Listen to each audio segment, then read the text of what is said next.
دیکھیے جو موضوع ہے ان تقاریر کا اطاعت قائم آل محمد، تو جو قائم کا لقب ہے وہ منسوب ہے ہمارے وقت کے امام کی ذات کے ساتھ، اور میری ہمیشہ کوشش ہوتی ہے کہ اپنی مجالس میں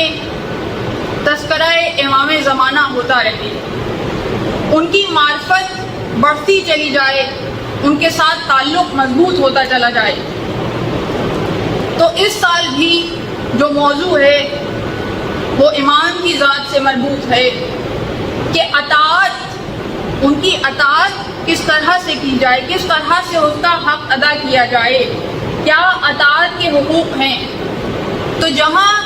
پہلے علی کا تذکرہ ہوتا رہے گا، جہاں پہلے علی کا تذکرہ ہوتا رہے گا اور 11 علی کا تذکرہ ہوتا رہے گا، وہیں 12ویں علی کا کہ جو ہمارے وقت کا علی ہے اس کا تذکرہ مستقل ہوتا رہے گا۔ اور موضوع اپنی جگہ ہے، اس سے متعلق بہت اہم نکات میں اپنے ساتھ لے کر آئی ہوں، لیکن کچھ ذمہ داری آپ پر بھی ہے، اس لیے کہ جو پڑھنے والا ہوتا ہے، خاص طور پہ جو فی البدی پڑھتا ہے، ایک کچھ ہے جو یاد کر کے پڑھتے ہیں، کچھ فی البدی پڑھتے ہیں، تو فی البدی پڑھنے والے سے پڑھوانے کی ذمہ داری سننے والوں کی ہوتی ہے۔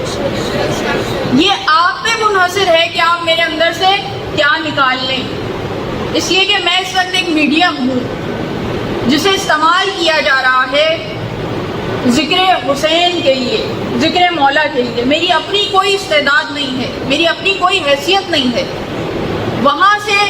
سنوایا جا رہا ہے، آپ کو سنایا جا رہا ہے، اور آپ جس انداز میں سنیں گے اسی انداز میں آپ کو ملے گا۔ یہ آپ پہ منحصر ہے کہ آپ اندر سے کیا نکال لیں۔